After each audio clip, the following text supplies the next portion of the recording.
Friends, in this latest class on the freelance journalism, we will talk about the writing formats, how the concept of writing for the media has been undergoing a significant change. Well, you are aware that a newspaper has several formats of writing, from a direct, simple news writing to writing features, writing news analysis, writing a comment, an editorial, an edit page article, a columnist writing, a letter to the editor, a creative middle, an op-ed page article.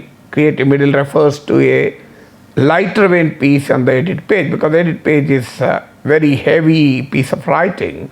So obviously, to give a relief to the reader, quite often newspapers employ this method of having a small humorous item in between an edit page article and the letters to the editor, which we call it in journalistic parlance as creative middle.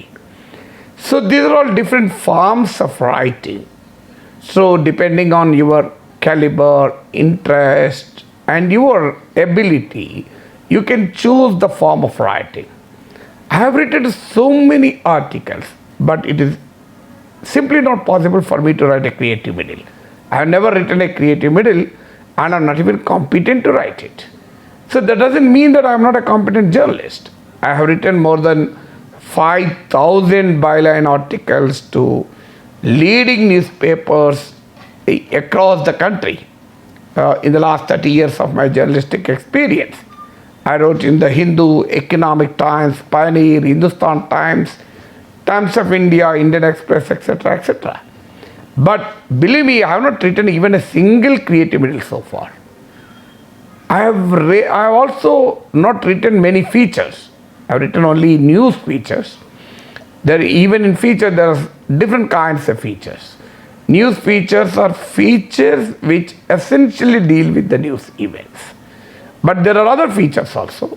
There can be features, lifestyle features. There can be features on cinema or on entertainment features. But I have never written all such kinds of features. I have only written on the news features. But most of my writing is essentially news reporting, writing news analysis, writing an editorial, edit page article, and I've been a columnist for several newspapers. So the point I'm making is, depending on your capability to write, you can choose any one of them or some of them as your career in writing. So you have to understand that formats of writing may vary, but essentially they need writing capacity, writing capability. For example, if you want to write an edit page article or an editorial, you should have a reasonably intelligent bent of mind. It's more an intellectual expression of a viewpoint. Well, it is an opinionated writing. But when you are actually writing an ordinary news item, it is essentially reporting facts. Well, a straight reporting facts. So what you observe, you write. What you see, you write. And what you understand to be factual, you write. Well, some of the creative feature writing is also yet another way of writing. So where you have a lot of expression in it. Well, even in my case, I'm not capable of writing creative features. Suppose you want me to write a feature on jasmine flowers. If you want me to write a feature on changing lifestyles, if you want me to write a feature on flower exhibition, it's just not possible for me. I am not capable of writing. Well, I am not talented enough to write such kind of creative features. But I can write news features where the emphasis is essentially on news rather than creativity. So this is how you have to choose use a format of writing so dear to you and a format of writing so familiar to you. So it's a personal choice. Then comes, let me also tell you, After explaining to you the different formats writing, I will focus on how the concept of news writing is changing over a period of time. Well, the fundamental underlying principle in news writing is facts are sacred, comment is free. So, you should not mix facts with opinion. That's the traditional wisdom of news writing. But the problem today, in the television age, in the digital age of journalism, the problem today is, well, if I do not mix opinion or analysis, interpretation, well, however you want to be objective, however objective you want to be, well, interpretation and analysis certainly carries an element of opinion. You can't avoid it. Facts, you can present facts without any opinion. For that matter, even people can be selectively pick up facts also. Facts are also not totally value neutral. That's the reason why I always tell, don't try to be neutral. Don't claim to be neutral. It's extremely difficult to be neutral. I don't think can anyone be neutral. Only thing is you should be objective. You should be biased towards truth. You have to be biased in favor of those who suffer from injustice. Well, there is a clash between justice and injustice. When there is a clash between truth and falsehood, when there is a clash between oppressor and the oppressed, you can't be neutral. Can anyone be neutral? So I don't call myself a neutral journalist at all. And I have no hesitation. I have no inhibition in proclaiming myself as not a neutral journalist, but only an objective journalist. Objectivity essentially means, let me also briefly tell you what I mean by subjective writing and objective writing. Well, the difference is in subjective writing, you have a prejudicial opinion. You have a predetermined opinion. So you actually selectively look at the facts. Well, in communication theory, there is a concept called selective exposure, selective perception, and selective retention. Every human being obviously suffers from this kind of a psychological limitation. We don't perceive everything before us. We don't get even exposed to everything around us. So, if you pick up a newspaper any day morning, well, someone may start with a sports page. Someone may start with an edit page. Very few people like me start with an edit page.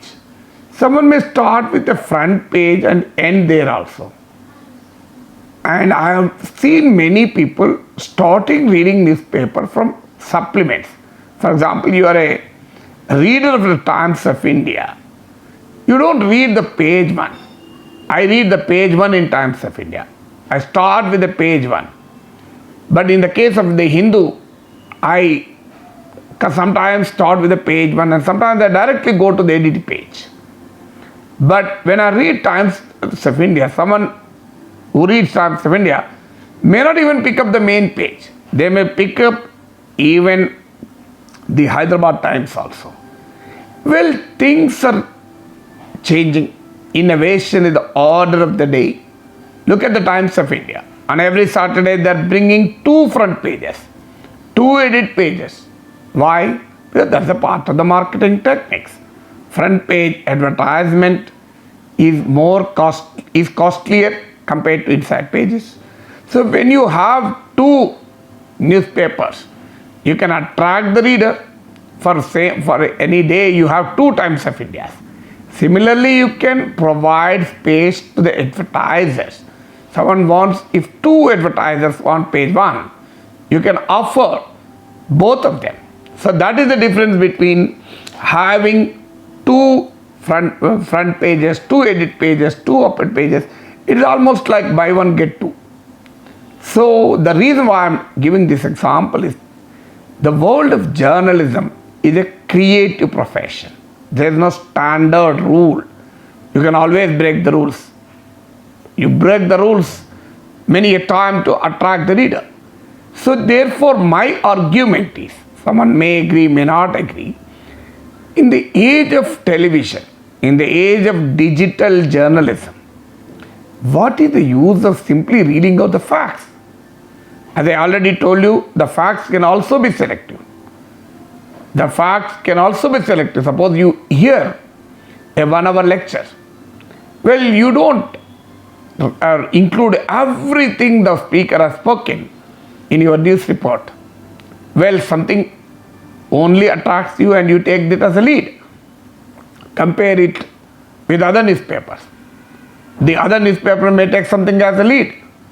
You can even do this experiment on the day Prime Minister's monkey bath. Listen to the monkey bath carefully and identify several aspects with the Prime Minister spoken. And next day compare different newspapers. This is what we used to do, and I have learned journalism more like this. I have learned journalism through self-study, reverse engineering than what I learned in the classroom. So when you listen or watch to the monkey bath on a YouTube channel, or you listen to the monkey bath, so what you have to do is identify multiple topics on which the Prime Minister spoken. Obviously, every monkey bath, the Prime Minister speaks on many things.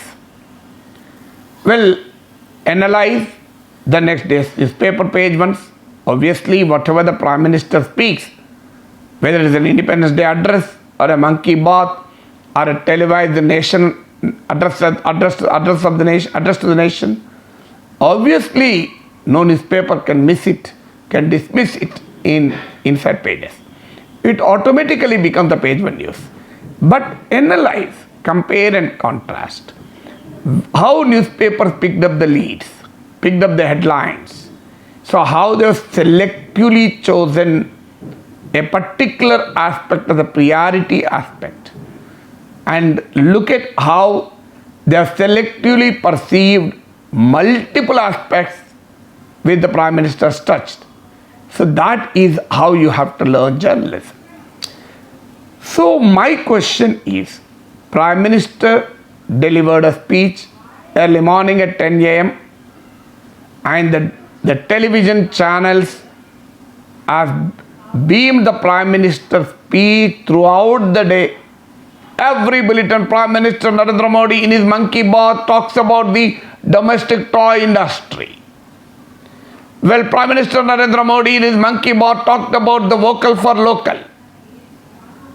So Prime Minister Narendra Modi referred to the situation on the border.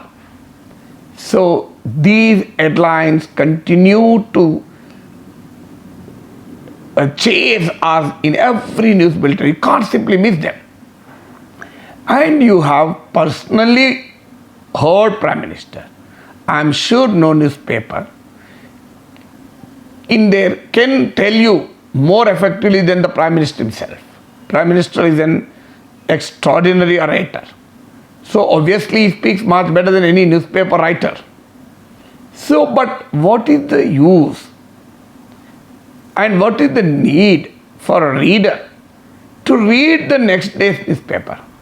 Show me how many newspaper readers are not television viewers. I can tell with my experience. You may be a television news viewer and you are also a newspaper reader. And you may not be a newspaper reader. There are many television news viewers who need not necessarily be newspaper readers. But it is extremely difficult to find a newspaper reader who never watches a television news bulletin. Because there are people who watch television news but don't read newspapers. But there are very few who only read newspapers who do not watch television. Well, in the recent past, even the second type of people are also increasing thanks to the unwanted debates on television, the unnecessary noise in television. People are increasingly getting alienated. But still, normally, newspaper reader watches a television news bulletin at least once in a day. So obviously, when you watch Prime Minister's speech on television, and next day if the newspaper gives the same thing, why should I read your news? I already know the news. Assuming that there was an accident or a death of a prominent person, S.P. Balasubramaniam died. TV channels have shown extensively. We loved his songs. We heard his songs on FM radio, on television. The media, TV, and gave full profile of S.P. Balasubramaniam, the legendary singer. His songs are in 16 languages, 40,000 songs, entered the Guinness Book of World Records. You have his songs in Telugu, Tamil, Kannada, Malayalam, Hindi. And he has an experience of singing songs in the languages which do not even have a script, like Konkani. So all this I know, because the television has already shown all this. Then what is the use of reading a newspaper next day morning, an obituary item telling me the same thing? I'm not interested in it. So here comes the challenge of writing news or the reinventing the news format for newspapers. And not only television, look at the digital age of journalism. There are a number of news aggregators like News and Daily Hunt, Google News, etc. What do you mean by news aggregator? News aggregator need not be an original source of news, but it aggregates news from several sources and gives us. It is like a Swiggy or Zomato. Swiggy and Zomato are also like aggregators. They are not, Swiggy doesn't have a kitchen of its own. Zomato may not have a kitchen of its own. But it aggregates several restaurants and provides the service to the customer. Similarly, there are Swiggy's and Zomatos in journalism too, which are called as news aggregators like News and Daily Hunt. Well, they aggregate, they gather news from multiple sources and present to the readers on digital platforms. There are people who regularly scan through their favorite websites. Some of people like me may even glance through more than one website. I read First Post, I read Print, I read The Wire, I read NDTV, I read News 18, I read a number of websites. So depending on your area of interest, your specialization, and your liking for a particular web source of news, well, you may read it. And digital journalism is a super fast journalism. It's a super fast journalism where news, there are even aggregators which provide news in summary, in brief. You'll have a news in 50 words and gives you the link. If you really want to read more, you can go to the link. So once you read about Mann Ki Baat, or the Prime Minister's nationwide telecast address that was telecast across the nation, you have watched it on television, you might have read it on the web platforms, then what is the requirement for you to read next day morning? And that too after several hours. If an event occurs at 10 a.m. in the morning, and by the time you read newspaper, it will be 7 a.m. in the next day morning. So nearly 21 hours later. So what is the purpose of giving news to a reader after 21 hours? So is the reader interested in it? Here comes the theory. Center for Media Studies, CMS, has done a research. The research reveals that television creates the appetite for news, and it is the newspaper that meets the appetite. So television is like a commando operation, touch and go operation. Television covers the news, and it immediately in a bulletin of 30 minutes, and 8 minutes go for commercials. Then 22 minutes or 20 minutes, you have 10 or 7 news items. Normally in a television news item, the ideal suggested length of a news item should not be more than 2.5, 3 minutes. And this is the age of speed news also. 30 minutes, 100 news, 10 minutes, 100 news, 5 minutes, 50 news. So just an anchor visual, they dismiss that news. So that creates the appetite. And the next day you read newspaper to satisfy your appetite. Well, you know about the news, you heard about the news to be specific, but you really do not know what the news is in detail. So this is where newspaper can provide a unique selling proposition for itself, USP. And there is an advantage for a newspaper. Unlike in television, if you are watching a news bulletin, you have to watch the entire half an hour. Whether you like all those news, if there are 10 items in that bulletin, 3, 4 of them you may not like also. But you have no other way. You have to sit through the bulletin. Well, in the digital journalism, in the print journalism, you have the opportunity. You can simply do it. I just read the headline. I read the highlights, and if I don't like the news item, I'll simply go to the next news item. So this is where the newspaper can score. So you write the news with some element of backgrounding. You write the news with more details. You write the news with graphical representation. So assuming that there is a news item about COVID-19 news report, so you can give a graph. Total number of cases 65 lakh, total number of active cases 9.5 lakh, total number of deaths 1,01,800, the death rate 1.6%. So you, instead of writing, or even if you write in the news, you can still give a graphical illustration so that the reader can easily understand. A part of it can be a box item. So weekly cases come down, that can be a box item. So this is how you provide the news. So all this is called value addition to the news reporting, because the reader knows the news. We are living in an age where you are reporting news which the reader already knows most often. At least the headlines, at least the page 1 items. A majority of the page 1 item the reader already knows. So you are reporting something which is known to the reader many a time.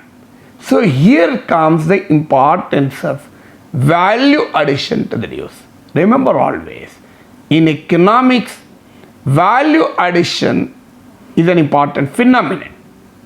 So value addition results in more investment, more jobs, more value, more prosperity. I'll give a simple example. Suppose you sell cotton, you get 10 rupees. You weave a thread from cotton, you get 15 rupees. And you make the thread into a cloth, and you sell it, you get 25 rupees.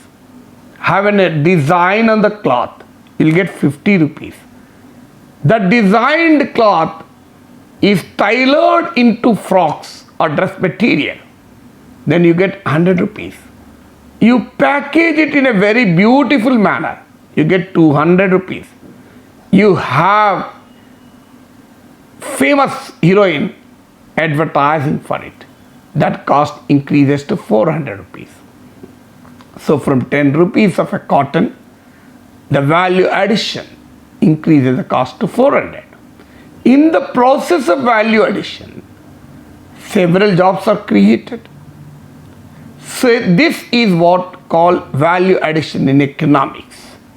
And a similar concept of value addition is valid even in journalism too.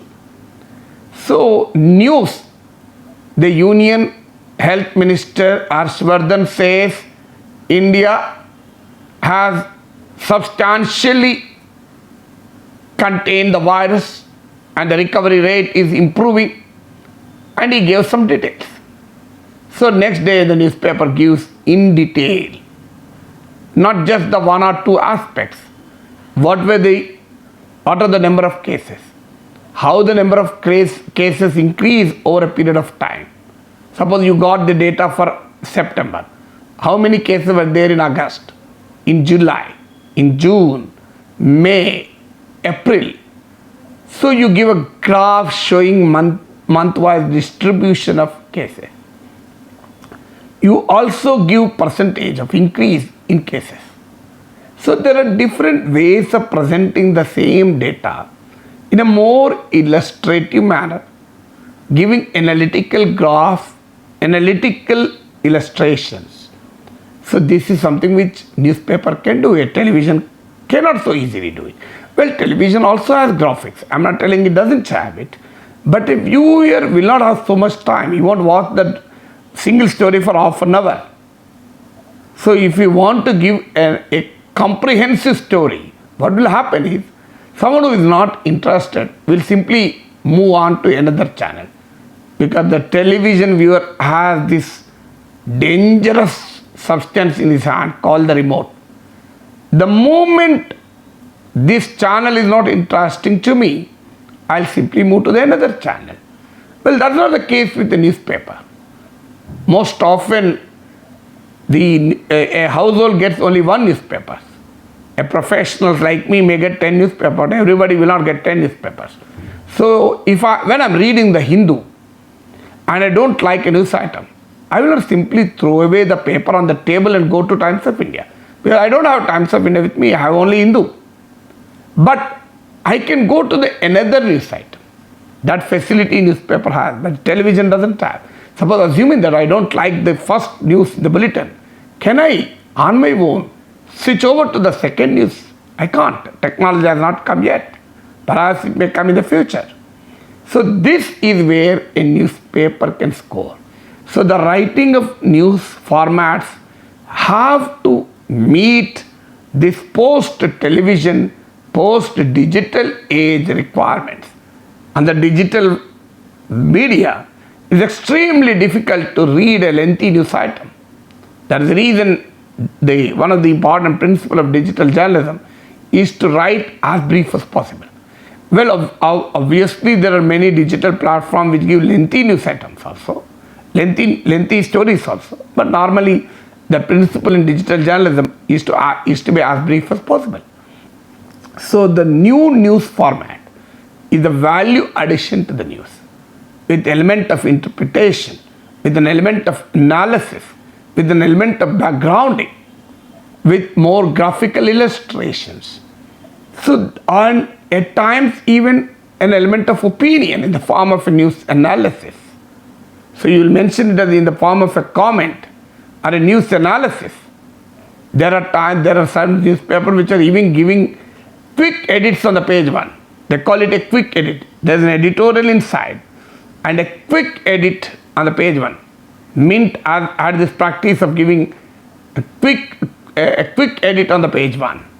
So if it is a 600-word editorial, it is a 100-word quick edit on the page one.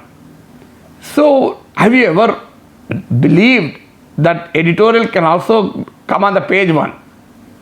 That is, have you ever even thought that on a particular day you will have two page ones, two edit pages, two op-ed pages, two national, the entire newspaper is provided in two separate newspapers, two newspapers on a single day.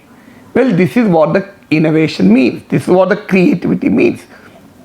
So in the age of television and digital age, newspapers need to reinvent the formats of news writing. So you have to reinvent formats of news writing for the changing requirements of new age of competitive media and changing requirements of the readers.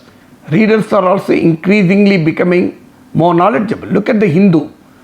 Hindu on every Sunday carries a special page called a page which gives more information about it. So there are newspapers which give columns like FAQ, frequently asked question. So the Hindu takes up 3 topics and gives comprehensive account of the topic. Almost everything, the story so far, what has happened, it is like a backgrounder. So Hindu on every Sunday carries at least 3 backgrounders. And more recently, Hindu Sunday edition has introduced a new page which talks about profiles. Profile of a person in the news, profile of a place in the news. For example, last Sunday it has given a profile of Nagorno-Karabakh. What does it mean? It doesn't give the profile from out of the blue. So what Nagorno-Karabakh is a region which is a bone of contention between Armenia and Azerbaijan. So there are news items which talk about the ongoing belligerent conflict, hostile conflict between 2 former Soviet republics, Armenia and Azerbaijan. And the Armenia and Azerbaijan have violated the ceasefire which they have reached 26 years ago and now fighting with each other on a territory called Nagorno-Karabakh. It is inhabited by 1.5 lakh people, a mountainous forest region. It is technically in Azerbaijan, but the population are of Armenian ethnic origin. So there is an history behind it. So the Hindu carries a small profile. And what is this Nagorno-Karabakh? So Bihar elections are taking place. Lok Janashakti Party has left the NDA. It says it will have alliance with BJP. It will be part of the All India NDA, but will not be part of the Bihar NDA. So it wants to fight Nitish Kumar, but not BJP. So obviously there can be a profile on the party, Lok Janashakti Party. What is this party? When did Ramvilas Paswan start? Who is Ramvilas Paswan? Who is Chirag Paswan? What is the importance of the Paswan Dalit community in Bihar politics? So etc. etc. So that is called profiles. So they are trying to invent. So 3 backgrounders, 2-3 profiles. So this is how the formats of writing, news writing, are evolving. So there are news analysis stories. A small news analysis gives, just simply analyzes the news. Look at a paper like Mint. It has one page called long story. It takes only one topic and gives a full page account of the topic. This is where the newspaper tries to score over web journalism or television. Delhi Indian Express has a page called Explained. It explains a particular thing. So the Hindu backgrounders are also like explainers. So it gives explained. So what is GST compensation says? Explained. Indian Express Delhi edition has this. So like this, the business line, I have something called Big Story. Mint has a full page called Plain Facts. So it gives almost a page, takes up a topic, and it only gives facts, a lot of numbers, a lot of facts. It doesn't essentially give an opinion or a comment on that, but simply comprehensively present the facts about something. So it's called the plain fact. The page itself is called the plain facts. So these are all different formats of writing, reporting the same news. So depending on your capability, the news writing formats are evolving over a period of time to meet the challenging times. Today newspapers have to compete with a newspaper has to compete with other newspapers. A newspaper has to compete with television. A newspaper has to compete with web news sources. So a newspaper has to compete with news aggregators. So it's a very fierce competition. And newspapers have to provide, newspapers have to also provide news to a layman, to a more knowledgeable reader. So there's a wide variation in the ability of readers also. Not all newspapers readers are alike. There are readers who are very knowledgeable on a particular topic. For example, you take the Armenian-Azerbaijan conflict, there may be readers who have never heard there is what Armenia and Azerbaijan also. They do not know whether they are countries or cities or names of the people. There may be someone who has a comprehensive understanding of these two countries. So a newspaper has to cater to all kinds of readers. That's the reason why multiple formats of writing are evolving.